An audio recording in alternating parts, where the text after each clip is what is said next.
So welcome to the Palm Beach North podcast, produced by the Palm Beach North Chamber of Commerce. My name is Noel Martinez, and I am so excited to have our guest, Mike Bauer, the general manager for Roger Dean Chevrolet Stadium, with us here today.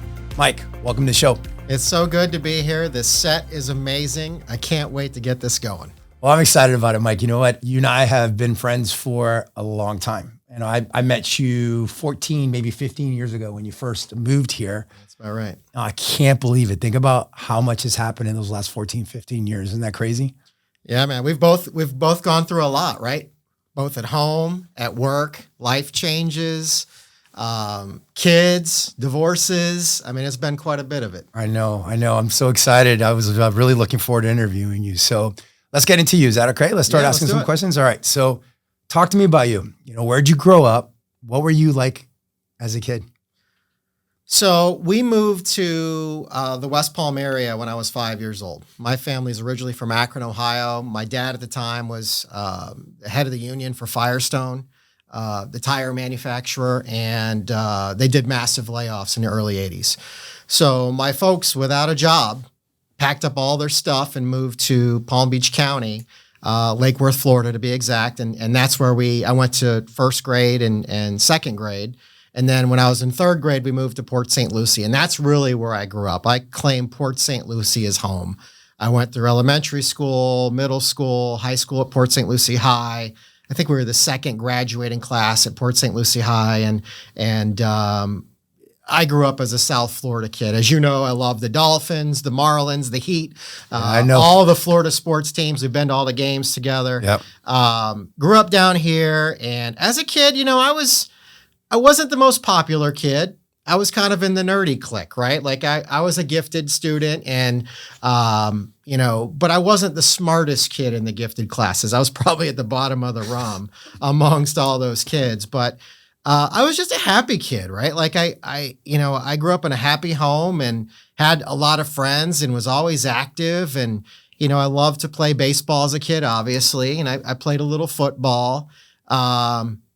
And then as I got into high school, I kind of gravitated towards basketball because it was really good for exercise, running back and forth down the court. But just a happy kid, right? Like I don't know. I just enjoy life. Like I'm always looking for the next fun thing. Yeah. So I've gotten to meet your parents, right? Your parents are pretty amazing. Tell me a little bit about them. What were they like? You know, from a parenting standpoint, they were always coaching. You know, and I find myself doing a lot of the things my parents did. Like, for whatever reason, we were always coached up in the car when we were on our way to go somewhere, right? Whether we were on our way to church and how we were going to sit, how we were going to stand, how we were going to act, or if we were going to meet somebody that was important to them, you know, look them in the eyes, shake their hands, say hello. Like, and now I understand why, because when you're in the car, they're pinned down. You know, they're behind me. They can't move, right? Like, so I can talk to them. We can get them ready. We can parent them in a nice way. But they were loving. They are loving. They're still alive. They're in their 70s now, and they live up in Jensen Beach. And we get to see them somewhat regularly. It was nice, you know, back 14 years ago, whatever it was, when we moved back to Palm Beach County. I was in North Carolina for a bit, but having both my folks and my wife Stacy's folks nearby was really nice when the boys were growing up. So you mentioned Stacy there, right? Because Stacy's the best, right? Let's talk a little bit about Stacy. Tell us, I love the story of how you met Stacy. So let's talk about that. Yeah. So my roommate at the time, his name was Mark Smith. He had just started dating his girlfriend at the time. Her name was Mary, and they're married. You know, to this day, still, they have 3 kids. They're doing fantastic. And he said, "Hey, man, you know, my new girlfriend Mary's coming over tonight, and we found out that her single, you know, friend lives like one building over in our apartment complex." And I had just gotten home from work, just showered, like nothing in my hair, you know, like I was in gym shorts and probably a ripped up Gator T-shirt. Here comes Nerdy Mike to the door, and you know, I'm you know exhausted, right? And he says, and you know, so Mary comes over first, and she's like, "Oh, you're gonna love her. She's great," you know, and I'm like, you know, when you get set up, you know, what's going through your mind, right? You're like thinking, well, all right, cool. You know, but wasn't really thinking of anything. And then she walked through the door and I was like, All right, cool. I was like, she's hot, right? Like, but when I got to talking with her, I got to realize that she was a really nice person too. And so we're in my living room, right? So Mark and Mary, they're 2 weeks into their relationship. They're sitting on the couch, and Stacy and I are in chairs on either end. And we're watching this bad Adam Sandler movie, Little Nicky. And I love it because Dan Marino begs for a Super Bowl ring in that movie. But they're making out like the whole time we're talking over them. It's so awkward, right? Because like, we don't even know each other. We're like, this girl just walked into my living room and we're talking over this couple who's making out. So fast forward, I got her phone number that night. We go out on another double date. We went to Frenchie's Rockaway Grill in Clearwater Beach. It is great spot, seafood, the ocean's right there. And, the beaches in Clearwater are beautiful, right? They're wider than they are here, white powdery sand. And we hung out all day, had some cocktails and just kept dating after that. And I'll share one more thing. So when I first met Stacy, we were living in St. Petersburg, and I was working for what is now Amalie Arena over the Tampa Bay Lightning. And I used to woo her by bringing her to concerts, because when I worked at Amalie, we had every show under the sun for that 5 years that I was there. From, I think my last 3 shows that I always say were U2, Rolling Stones, it was U2, Rolling Stones, and Paul McCartney. Those are the 3 that I went out with. And I used to bring her to shows. And I remember there was a time that I brought her to Aerosmith. And so I ran the staff at the arena. So I would bring her all the way up to the front, right in the front row, and Aerosmith is, hanging out with his mic like this. And he's known for the sash that he's got around the mic stand. Stacy was yanking on the mic stand. That is Stacy Bauer. And so she would bring all of her friends to the shows, and it went pretty good for about 10 or 11 shows. And then I got a call into my boss's office. Her name was Mary Milne. To this day, she's my mentor and taught me so much. She said, so I saw Stacy up in the front row the other day.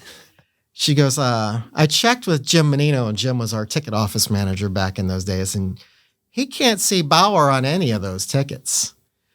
I said, yeah. She goes, don't let it happen again. And so she cut my knees off, and I couldn't sneak her up to the front anymore. But I still got her into a lot of shows, just not in the front row. But I kind of wooed her with concerts. Well, it obviously worked, right? Because you guys have been married now how many years? It'll be 20 years in August. Wow, that's awesome. And then you guys have 2 amazing boys. They actually call me Uncle Noel, which is pretty awesome. So let's talk about the boys. Tell me a little bit about both of them. Tell me about Luke and Chase. Yeah, so I have 2 kids. Luke is 15. He goes to Jupiter High. He's a freshman. He's doing outstanding in school. I mean, straight A's through his first 3 quarters of the first year. And I told him at the beginning of the year, I was like, listen, bro, if you get straight A's, I'll buy you whatever gaming computer you want. And because the Bauer family are big gamers. I mean, all 3 of them love playing video games. We would need a whole separate podcast on that. So he's got 1 more quarter, and he's already got the computer picked out. And I kind of said it, off the cuff, but he remembered it. And so I'm going to have to buy him a computer if he gets 1 more set of A's. But he's doing great. He played freshman football last year. In fact, I think he got an email today saying that his summer workouts are starting back up for football. And he, wants to do that again. And I don't know what else he's going to do. Like, I try to nudge him towards like debate club and some other stuff that's going to help him, as we know, stuff like this, but he's doing outstanding. Just a good all around kid, outgoing, friendly, he'll cut it up with you. Oh, yeah. He knows his sports too, boy. I get texts all day long from him about the Dolphins, who they're picking up, who we should be picking up. I mean, that kid knows his sports too. He's a diehard Miami Dolphin fan. He is, as I am, and as my dad is too. I mean, we've been to games together, and we just love it. And then Chase, he's 12 years old. He's your local celebrity. Like, this kid's like a rock star, man, right? Yeah, he's kind of becoming that, but he's kind of a chill kid. He's my boy that when he was, I think it was his 6-year-old birthday party. He was probably 6. He's a little more introverted, at least when he was younger, than he is now. He just kind of like in the middle of the party, left the party and went up to his room and closed his door and played by himself. We're like, where'd Chase go? All your buddies are here. So we had to go up and bring him down, right? But for that introverted kid that he was then, he is really blossoming now. I mean, he's really grown into enjoying the theater and the arts and singing. And, now I'm talking to him about guys like Hugh Jackman, like he's, you say five-star player in sports. He's the 3-star guy in theater now. He can sing, he can dance, he can act. And we're focusing on those things. And well, let's talk about he was just in a huge show at the Maltz Theater in Jupiter. So talk a little bit about that. Yeah, so he auditioned almost a year ago for Oliver. If you don't know the show Oliver, there's a bunch of kids in the show. They have the orphans that sang Food, Glorious Food, that a lot of novice folks might know. And he auditioned, and we thought, hey, man, if we could just get a bit part, just get in a professional show, that would be outstanding, right? And so he did the audition, and they had him come back, and they asked him to do it again as Artful Dodger. And Artful Dodger's, after Oliver's, the number 2 kid part. And he auditioned, and, just time went by. We didn't know what was happening. None of the kids were getting any information. And then I ran into Andrew Cato, who's the executive producer, I think is his title, at the Maltz Jupiter Theater. Mm-hmm. And it was at a chamber breakfast, actually. He pulled me aside and goes, hey, man, I just want to let you know, we were really close when he auditioned to offering Chase that part. He goes, he's in the mix. And I'm, underneath, I'm like, what? Really? And another couple weeks go by, and then he says, hey, I'm going to offer Chase the part. Do you think he'd want to do this? And I was like, absolutely. He would be thrilled. And so he got to go through the audition process, the rehearsal process, what Tech Week was like. He got to, learn what it's like to work, right? Because this is a paid gig for a 12-year-old boy, which is a well-paid gig, which is amazing, right? So he got up at 6:30 every morning, went to school. He goes to Bach Performing Arts School and, middle school, and had to race to the Maltz every night. And some nights he was there till 10, o'clock at night. That's a full day for us as adults, but he got to go through the whole process. He excelled, and I've got, people that are in the business now telling me, Dad, your boy's got the it factor. Like if he wants to do this, if he chooses to do this, then he could have some success. And so we just got to figure out now what's the path for him, right? Because he watched the little boy, Benjamin Pajak, who was Oliver, go through, what his life was like. His mom quit her job. She is now, we call them momagers, jokingly, right? Managing him. And he's now, he did a show on Broadway, The Music Man, with Hugh Jackman and Sutton Foster. And now he did Oliver with Chase, and he's doing Oliver again at New York City Center. And he's on to the next thing and the next thing. And does Chase want that yet? Or do we get him through Bach? Does he audition for Dreyfus? Does he go to college? So we got to figure out his path. But he's a great kid, loves sports too. Yeah, he does. As an artsy kid, he loves sports. It's kind of in the Bauer blood, right? I think you have to be with what I do and what my dad and what their other grandfather is a big sports guy too. So it's in their blood, and we'll just see where he goes. But he just a cool kid. Both of them, they have a lot of good friends, and they're fun to be around. And more than anything, they're kind human beings. I think that's the most important part. You and I talk about that all the time, right? That's all we want is our kids to grow up to be just good kids, and they both are amazing kids. You've done an amazing job with that. I'm really proud of you, bud. Well, thank you, but a lot of it is Stacy too. Oh, right? Yeah, you got that right. I see them all day long, and I see the things that they do and the things that they say, and I'm like, wow, that's Stacy. Like I see it right in you. But well, let's start talking about work before you and I get all choked up talking about our kids, right? So you got a dream job, man. You got a job that most people look at as their dream job. You work in sports, right? You show up every day and you go to a baseball field. Yeah. Right. So how did you get into that? How did you get into the sports industry? So I went to the University of Florida, and I didn't know coming out of high school what I wanted to do. So I went in just for a business degree. I knew I had, a sharp mind and a little bit of business sense. And, my dad could coach me on some sales stuff. And I went to University of Florida, And I went there because I wanted to be in a good sports environment, right? Being a sports guy, I wanted to be where they had a good football team and a good sports program, just be around it. And while I was at school, one of my buddies at the time, his name is Brian Collins. We've been friends since we were in 8th grade. We both ended up at the University of Florida, and he said, "Hey, Mike, I'm going to go get a job at the Stephen C. O'Connell Center. It's the Gators basketball arena, gymnastics, indoor track and field, some concerts."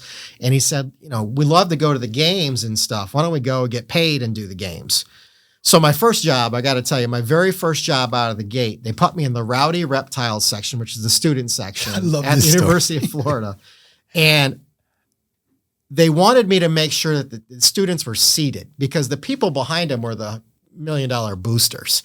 So you got the student section, then the boosters, which probably isn't a good idea. But they wanted me to go up and down the rows to make sure that the kids were getting off the seats. So I'd go down a row and I'd get everybody off.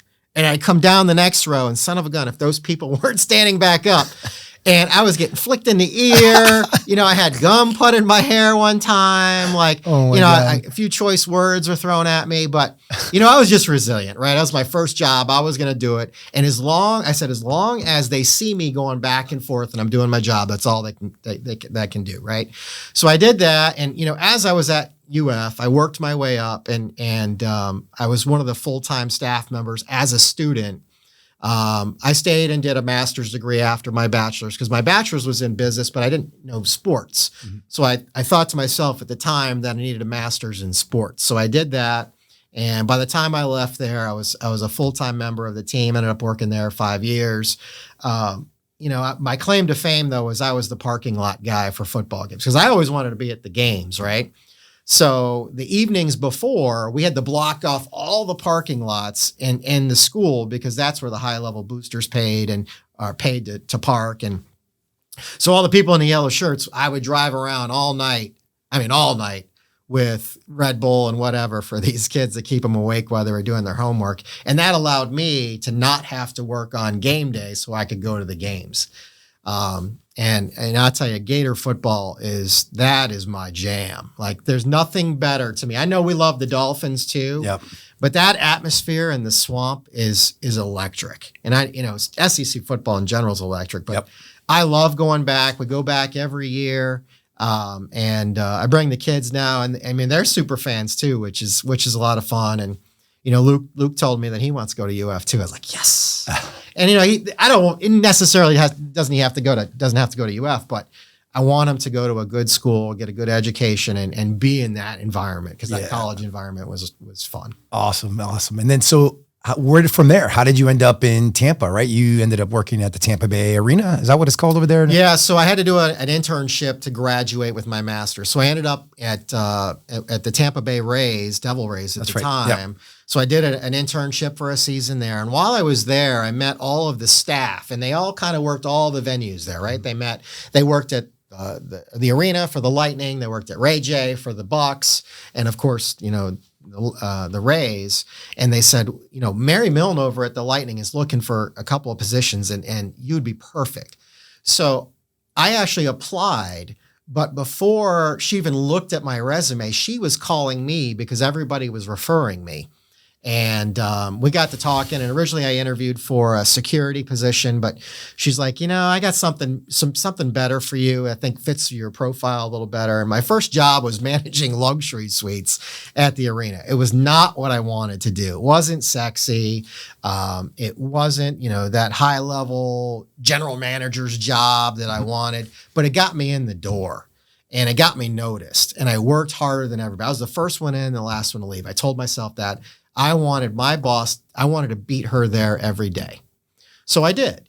And they promoted me 3 times in 5 years. And then we had this acquisition that we got, the Asheville Tourists. It was a minor league baseball team in Asheville, North Carolina. And they needed somebody to go run it. And they said, hey, Mike, before they were looking at me, they said, we want you to go up, spend a few days up there, just take a bunch of notes. What do we need to do over there if we're going to take this thing over? And I didn't know at the time, but they were grooming me. They wanted to see how I did when I went up there. So I went up there. I spent a lot of time there.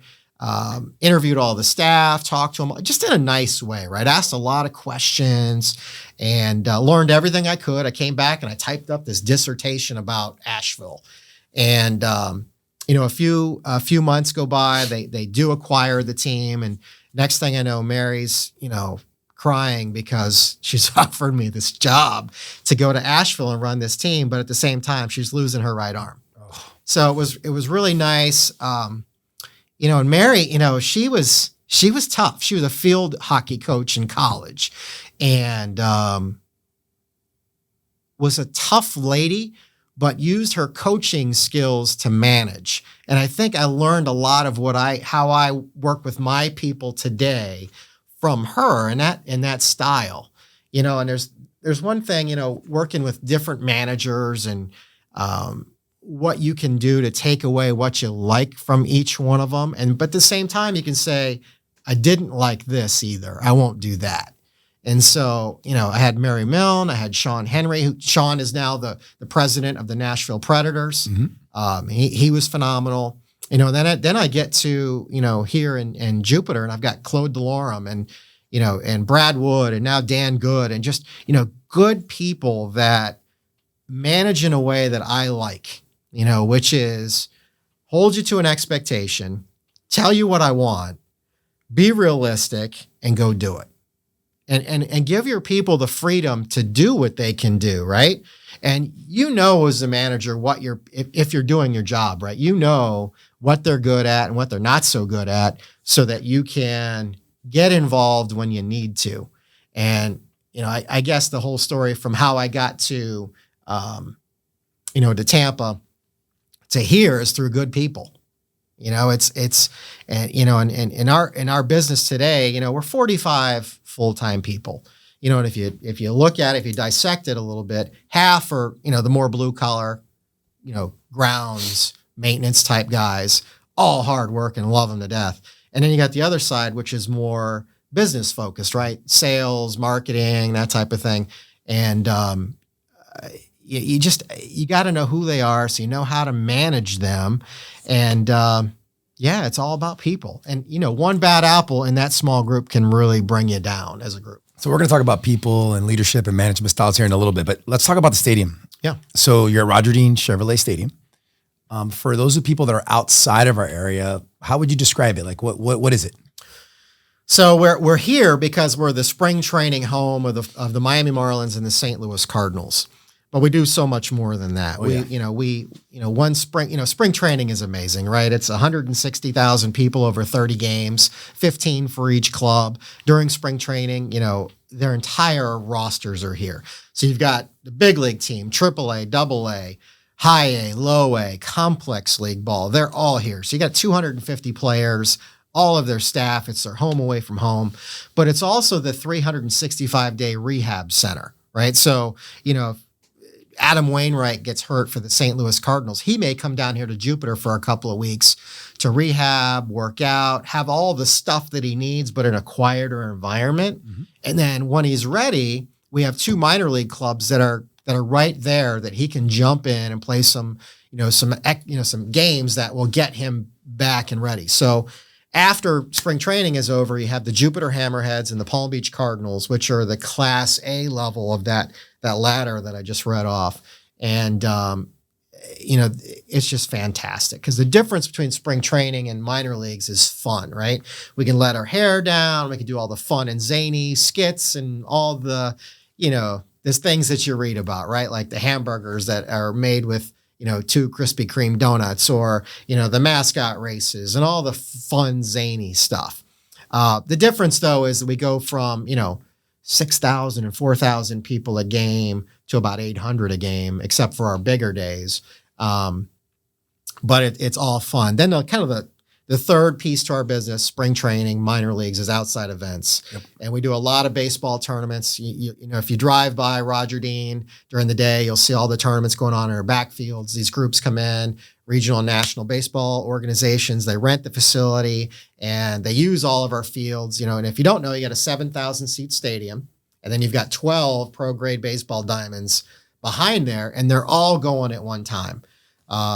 And then we'll do a lot of community events, right? We have the Jupiter Craft Brewers Festival. We do 5K runs. The 4th of July, the fireworks. 4th of July Abacoa party, And, what I love about Roger Dean is Abacoa. We're in this beautiful live, work, and play environment with, shops across the street, an amphitheater where they put on all kinds of, community events, car shows and the food truck invasion and whatever. There's always something going on in our area, and it all kind of feeds itself, right? So you got baseball, concerts, all that going on, and it's in this beautiful white picket fence, Leave It to Beaver-esque, style environment that is just so nice. So what's a typical day look like for a general manager of a huge entertainment venue like that? The questions we get all the time are, what do you do in the off season? Or, you guys don't have a game today. Do you have the day off?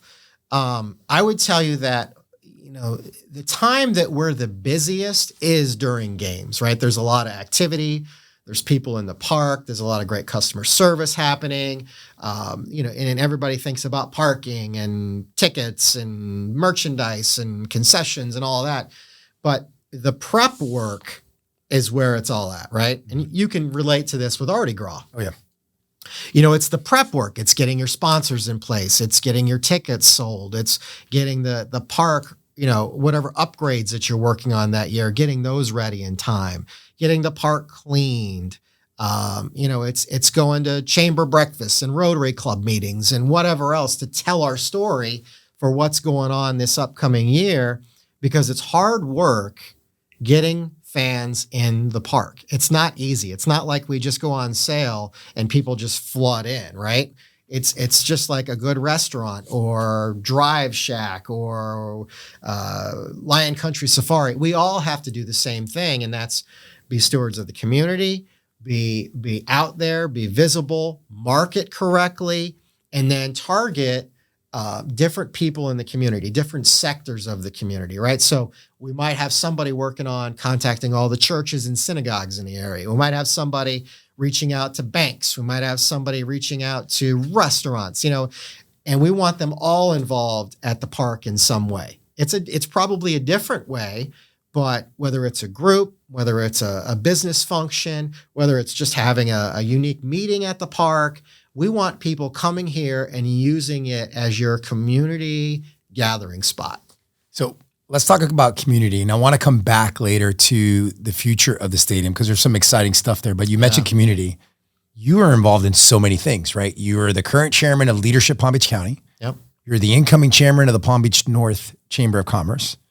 I know you've served on the Jupiter Police Foundation, or you still serve on the Jupiter Police Foundation. And that's just three of the gazillion things that you do. Why are you so engaged in the community? What is it? What is it about it that makes you want to serve? Well, in some cases, it's I've made friendships, and they kind of happen organically, right? So the Jupiter Police Foundation, as you can imagine, working at the stadium, all the officers work at the stadium, right? And I've built relationships with those guys and women, and they came to me and said, "Hey, Mike, we're going to start this foundation. We've never had one before.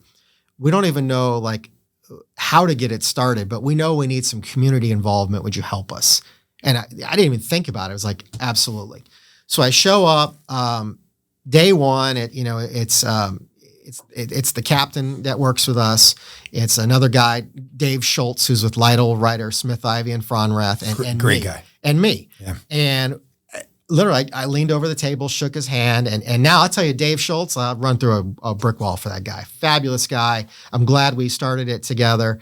And we just started bringing in community leaders that either worked or lived in Jupiter that we thought might be able to help us. So we bring together, an accountant. We get a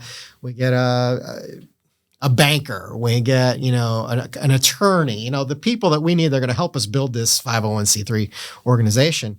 And we just took off with it. And I'm proud now. I think we're in our 4th or 5th year now. And Dave was the first president. I was the second president. I'm now just a board member at large, but we do a lot of good. for, our community. And you can see it in the equipment when we buy, the explorers that we help. And you can't help but go, wow, I had a minor part in that. And it feels good. Selfishly now, from a business standpoint, it's another way for me to meet people. Yep. Right.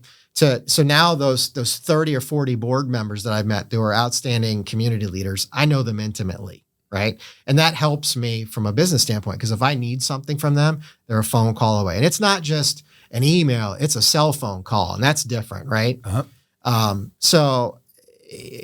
also I have a sense of community and duty, right? Like, I'm blessed. I have everything that I could ever want in life. There are a lot of people out there that don't. And to me, we can get into politics of what government should and should not do with 501c3s, but I know I can do this personally. And if I can help in a little way, you got to do it, right? And I try to talk to my kids about that now. They're like, Dad, why do you do all this stuff with the United Way? What's that all about? What are you doing with this Palm Beach County Sports Commission? What's all that about? Why are you on this, Truist Community Foundation board? Palm Beach Gardens Medical Center board. What are you doing there? You do it all. We know, Mike. You're involved with everything. But they're asking me about these things, right? And I want them to learn from it. Yeah. All right. So stadium, I touched on it a little bit. There are a lot of exciting things going on in the stadium. There's tons of things going on. Talk to me a little bit about the stadium and what can we expect in the future. So the old girl's 25 years old. We celebrated our 25th anniversary last year, and in the pro sports world, the building is just aging, right? And the best example I can use for you is we've got kids coming from Division I college baseball now, that in my Gators in the SEC, for example.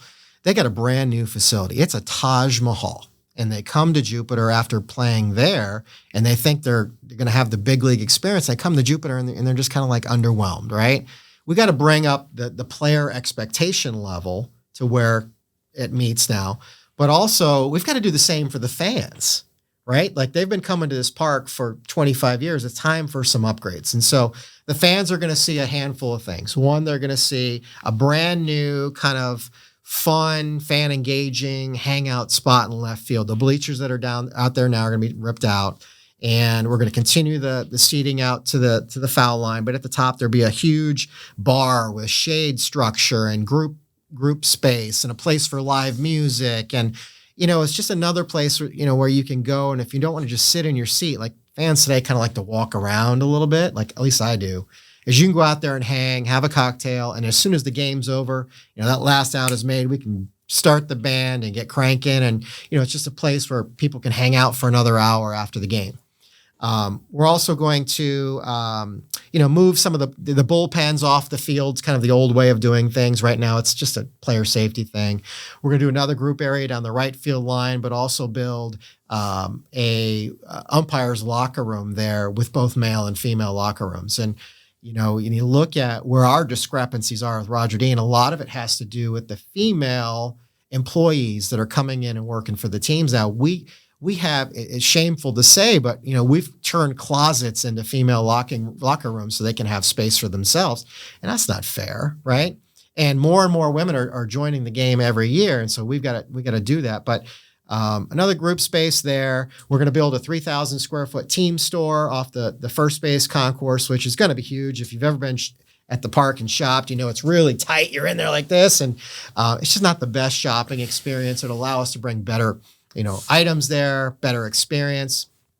And then as far as the players are concerned, we're going to knock down all three clubhouses, Marlins, Cardinals, Visitors, and redo those with state-of-the-art everything. And you think about, what we're missing now, we don't have a kitchen. We can't control the nutritional things that are going into their bodies. We have a tractor trailer that parks, outside the clubhouses now. We don't have meeting space. So our guys, when we meet as a team, we sit around in the locker room on stools and we're eating off our laps while we talk. And that's, colleges don't do that, so we're trying to bring that up a little bit. Hydrotherapy is important. So you've got resistance pools, things like that. Weight training and training rooms where they can get taped up and receive rehab are important. So we've got to improve those areas, but mostly it's just space, right? in 1997, when this thing was being, the construction started, that's the way it was done back then. Now there's more players, there's more staff, there's more everybody, and we just need more space. So the footprint is larger, if that makes sense. And then we're also doing things like, indoor batting cages with, all of the technology that you would expect today, the cameras, so that you can get the guys in there in the cage and you can kind of in slow-mo bring them through and then back it up and, see the hitch and, are your hips turning correctly? And, it's video coaching more than ever. So things like that. And I'm just really excited to get this started. We think it's going to be sometime in June now, or we actually bring the wrecking ball in. I'll probably reach out to the chamber to do some sort of wrecking ball fun ceremony. And, there's already been an idea thrown out of, if we do a wrecking ball, we should wrap it so it's white with the threads like a baseball. You're going to sell that, and really have fun. Right? You're going to sell it is what you're going to choose. Sponsor opportunity. Well, we'll have to put the Dean family, Patty Dean, on there, I would think. But it's going to be really exciting. It's going to bring us up to, today's standards. And I think the fans are going to love it. Our players are going to love it. And it's going to be a really uncomfortable couple of years as we navigate through it, because we're going to continue to play ball games around it. But when it's done, and hopefully February of 25, when we reopen for spring training that year, it'll be outstanding. So why is it so important that we get these renovations done? I mean, I know you talked about the stadium being a little bit older, but the stadium has a huge economic impact on our region. I mean, during spring training, every restaurant in the Abacoa area, in the town gardens, is packed with people, and they're all wearing their red St. Louis, Cardinal jerseys and the red St. Louis Cardinals hats. The stadium has a huge economic impact, not just during the spring training, but year round. Why are these renovations so important for us? And who pays for these renovations, by the way? We didn't really touch on that. Yeah. So it is a huge tourism driver. Roger Dean Chevrolet Stadium is there for tourism, right? Yep. And every year, the Palm Beach County Sports Commission does an economic impact study for not only us, but Ballpark at the Palm Beaches, which is the home of the Astros and Nationals right up the road. And it's $32.5 million of economic impact from people who come into our community. They stay at our hotels, they eat in our restaurants, and they recreate our fun places, go to the beach, go to the ball games. And what was that number again? 32.5 million. 32.5 million. Wow. So it is a Palm Beach County facility. So, not only do I have to report to the Marlins and the Cardinals, but also kind of my third boss is Palm Beach County, because it's their facility. So we are responsible for not only being the tenant in there, but we have to manage it and operate it and pay for the normal operating items. The building, when it was constructed, and this renovation is going to be paid for with a portion of county dollars, which are tourism tax dollars. So when you go to when you stay in a hotel in Palm Beach County, you'll have your normal 7% sales tax, but then you have another 6% tourism tax. Yep. And there's a portion of that 6% that is earmarked for bricks and mortar buildings. So we're one of them. Ballpark is one of them. The convention center is one of them. I think there's a few other things. But in the back of my mind, I always have that, that's Palm Beach County money. So we got to make sure we take care of this facility. So it's a portion of, it's not quite a third, but let's just stick with that for now. Mm-hmm. A third Palm Beach County tourism tax money, yep. A third of state money, and then a third from the ball teams themselves. The ball teams, have to also cover all the overages and everything. So their piece is going to end up being a little larger than the other two, I think, when it's all said and done. So the ball teams do have skin in the game with this, but it is a Palm Beach County facility. And so great partnership with Palm Beach County. Isami Ayala, who is the director of facilities, is my direct contact. Mm-hmm. She is a gem, sharp as a tack, keeps me on my toes. But there's been so many others, right? Maria Marino, our county commissioner, has fought for us in different venues to get this done. And, and it's our county administrator, Virginia Baker, has been a big supporter. There's so many I'm leaving out, but we're partners in every way. And it's going to be a fantastic venue. It already is, but it's going to be fantastic when it's done. Yeah, I can't wait. It is going to look awesome. And if someone wants to see the drawings or get more information on that, where can they go find that information? So we haven't really put it out in mass yet, but we're doing it bit by bit. We had the breakfast with the chamber. Yep, that's right. And I'm doing it in smaller settings, where we can quietly get it out there. But there's still changes being made, and we're still being reviewed for our permitting with the town of Jupiter. So there's still adjustments being made, and then there's cost, right? At the very end, if something comes in a little bit too high, we might have to tweak it. So working through that. But I would say, by the time we do that fun event, whatever it is, I call it the Wrecking Ball event, we'll probably be able to showcase what we're doing and maybe do some light tours. So we're gonna have to get you a hard hat and a shovel or something. Yeah, I'll be there for sure. I won't miss that. So let's get back to you a little bit. I really want people to get to know Mike Bauer. Of course, I know Mike Bauer pretty well, but I want everyone listening and watching this show to know more about you. So what's something about Mike as a leader that people don't know? Other than, I know you like Star Wars. I know you're a big video gamer. You're probably upset that I'm saying this on the show.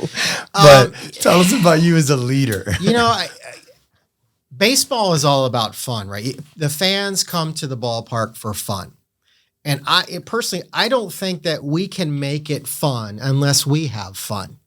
So I'm always trying to keep, the environment within the stadium for those that work there as tolerable as possible, because, we work long hours, we work weekends, we work holidays, we're in spring training. We just finished working 6 weeks in a row, and I didn't take a day off because I can't, but, I was able to get my people like a couple of days off. Like, you got to love it. Right. And so I'm constantly thinking about them. What can I do? Can we do a trade with golf across the street? Can we get concert tickets? Can we get movies? Can we, can we get them a gym membership so that, there are ways and perks for them to have fun and do things in the community. But also I want them to know that we care about them as human beings. And, having fun at the office is uber important. And, Pam Sartori, she's our director of accounting and administration. I lean on her a lot for a lot of things. And, she'll be the one to walk in the office and say, Mike, I know you had the best intentions here of getting us all together and going to have fun, but they all just work 12 days in a row. They don't want to see each other anymore. Can we go do something else? Like, you got to have somebody to guide you too. But it's all about fun. And I think it's almost like a family environment that I try to create at work. And I tell my guys all the time, you got your vacation days and I want you to use them, right? But you also have those days where you just know you don't have it today. You wake up, you're not feeling great, you're tired, you worked, 2 homestands in a row. You need to be able to raise your hand and say, listen, I need to bow out today. And I give them all that flexibility. And I hope that, they all feel like they can walk down to my office and talk to me about anything, right? Whether it's, hey, should I start the 401k and why is that important, to, hey, my dog's not doing well, I'm going to have to take him in, and they're having a rough day. And, you kind of get into like, I'm not the youngest guy in the office anymore. I kind of feel like dad sometimes, because we have a lot of younger people in the office and, they're in their early 20s. And I find myself guiding them about personal stuff quite a bit. Right. And, I don't know if you want to see a little more into who Roger Dean Chevrolet Stadium is as a staff. I'd like to think that we're family oriented in the office and we are known for good people that deliver on what they promise. I agree with that. I think we have a pretty good reputation in the community, and, they all know one of us, right? They might know Pam, they might know Andrew, they might know Nick or me, and we get it done. All right, Mike. So you talked a little bit about Pam Sartori and we talked about your team. I've gotten to know your team over the years and you do a really good job of hiring really, really good people. Amanda, who's very active in the chamber as well. Those are all amazing people. Like, what do you look for in hiring people? Well, I think you said it best. Like, we want to hire good people before anything else, right? All it takes is one negative person to come into a small organization and it rocks the boat. We've had them, and we've all had them, right? We've all had them. And those people somehow either work themselves out or you're forced to work them out because the feng shui is important, right? Like you got feng shui. I don't know, probably speaking out of turn, but you don't want to rock the boat. But we're lucky in a way that a lot of people want to work in sports and they want to be in baseball, so we get a lot of applicants. But as we're interviewing people, you've got to ask questions about who they are and get them relaxed so they talk a little bit, right? And if they're local, bring them in. Unfortunately, the one thing that has become difficult for us is the cost of living in Palm Beach County. Oh, yeah. Housing is expensive, and, just gas is expensive. I mean, look at gas in the Jupiter area compared to anywhere else in Florida. It's the highest in the state. One of the highest anyway. And, so finding local people who are already established has really been what we're looking for, and you don't have to have a sports background to be good in sports. You have to be relationship driven, right? Because all we do is relationships, whether it's, people in the community, organizations, government, chambers, it's all relationship building. And that's how we sell, is through relationships. So that's important. But you've got to have sharp people too, and people who are good at what they do, right? Mm-hmm. Jordan Treadway's my groundskeeper. He's been with us longer than I've been there. He's probably been there 18 years. He's awesome. He's a stud. He's fantastic, right? He could be a big league groundskeeper at any park right now. And he does more at this park because he's got 12 fields in the back, right? The main stadium, 2 half fields. He's got 110 acres of complex that he's got to manage, from trimming trees and mowing and landscaping and mulching and and this guy he has a degree in agronomy. I mean, he's sharp. He can manage people, and he can manage people that are all walks of life too. Maintenance guys and grounds guys, and from different backgrounds. But he can also sit in and do things in our front office. But you got to have solid people, and I have a core of 5 people that that really do almost everything. It's Pam, it's Nick, who's our assistant GM and manages all of our sales. It's Andrew, assistant GM, and does all of our event operations. Jordan, we talked about. Tom Fewer, although he's with a different company, Delaware North Sports Service, he's the head of our concessions group, and he's the best one we've had our tenure here. Right now, I tell my group all the time, this is the best and most talented group we've had at Roger Dean. And now the challenge is keeping them all here, right? Because they're all young and they're aggressive and they want to go places and they want to be in the big leagues. So just like the minor league guys want to be in the big leagues, they want to go to the big leagues too, or they figure out sports is not for them at the same time. But most of them want to keep going up. And so we're the stepping stone to their next job. So I get them for, 2 to 3 years on average, and then they move up. Yep. So professionally, Mike, what are you most proud of?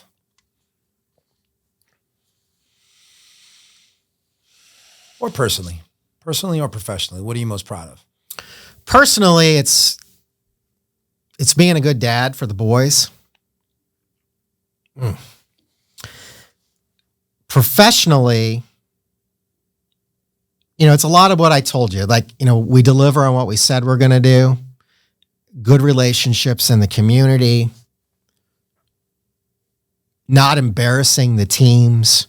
Like, one of the first things that Claude Delorme told me when he hired me is he says, listen, you're in a position down here where you're the figurehead for the teams in the community, right? You are representing us in a way. And, we can't do anything that would tarnish the logo or the image of the teams, right? And so that never leaves my head. I'm always wondering, how would this be perceived to the national audience and reflect on the teams? And so I got to keep that in mind. And the other thing he told me was, don't hide anything. If you screw up, call me, tell me, we'll figure it out together and we'll correct it. And I've done this long enough now that I know when I've made a mistake, and I'll call and say, here's the mistake, but here's how I'm going to fix it, right? Like, and usually the mistakes they're not large. They're goofs, right? Like, I didn't oversee something or whatever.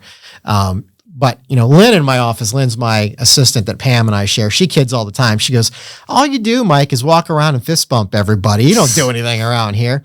But yeah, I'm really proud of being a good dad, good husband, but being good people to the community.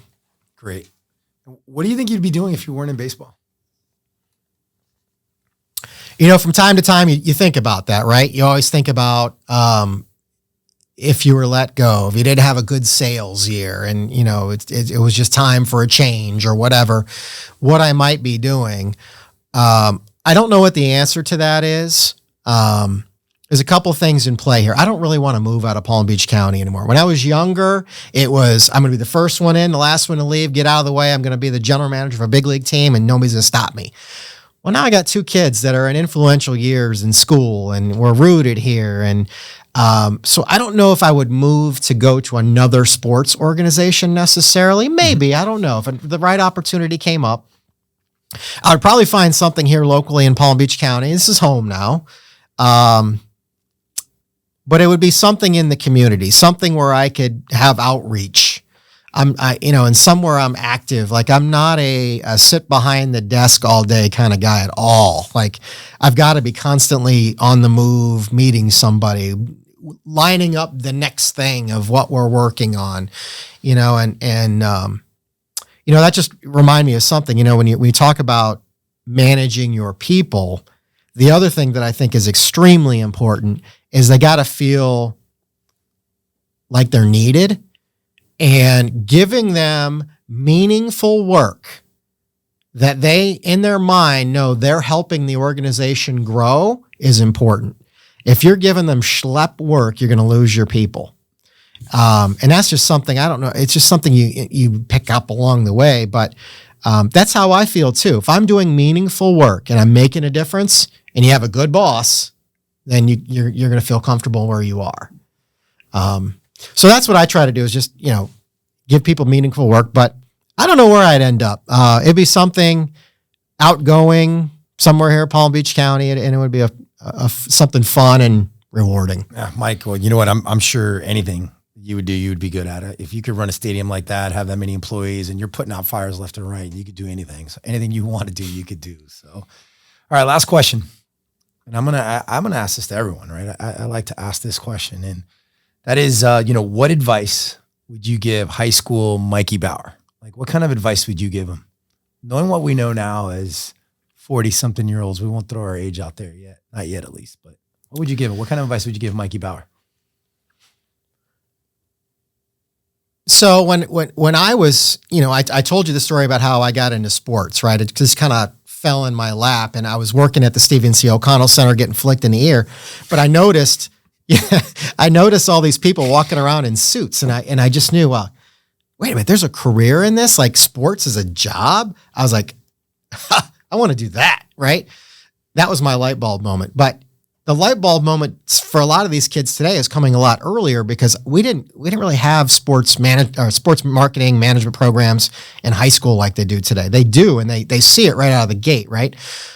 But what I would tell them is put yourself in position to be successful when you want your first job. And that means not coming back home after your freshman year of college. It means going to do an internship.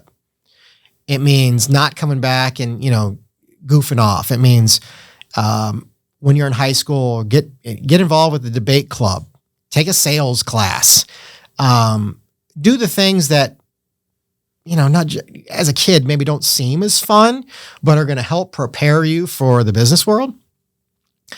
And I tell all the college kids that come in, it's freshman year internship, sophomore year internship, junior year internship, senior year job. Because those internships are going to tell you and teach you what it's like to work in a business environment, what the culture is like, how you're supposed to dress, how you're supposed to act in a meeting, how you take notes, how you go and, and do professional development and grow. You learn so much in those internships that by the time you're done, you're ready, right?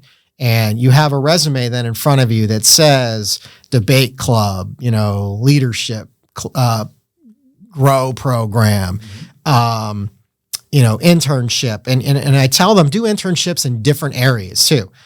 Maybe do one in professional, maybe do one in college athletics, maybe do one at your local YMCA, And if you want to go into facilities especially, you've got to go in multiple buildings so you can see how they run, Because you've got to know everything from, and not only how do you sell hot dogs and how do you sell tickets, but it's what do you do if a tornado is coming and it's on you and you got to get people safe.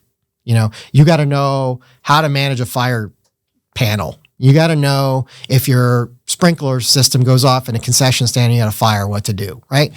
If you get a bomb threat, how do you handle it? There's a lot of different things you've got to know to manage a facility because you're in charge of the guests. You're in charge of the players. You're in charge of your staff and making sure they're safe, right? I always tell my wife, when I get home, I can relax.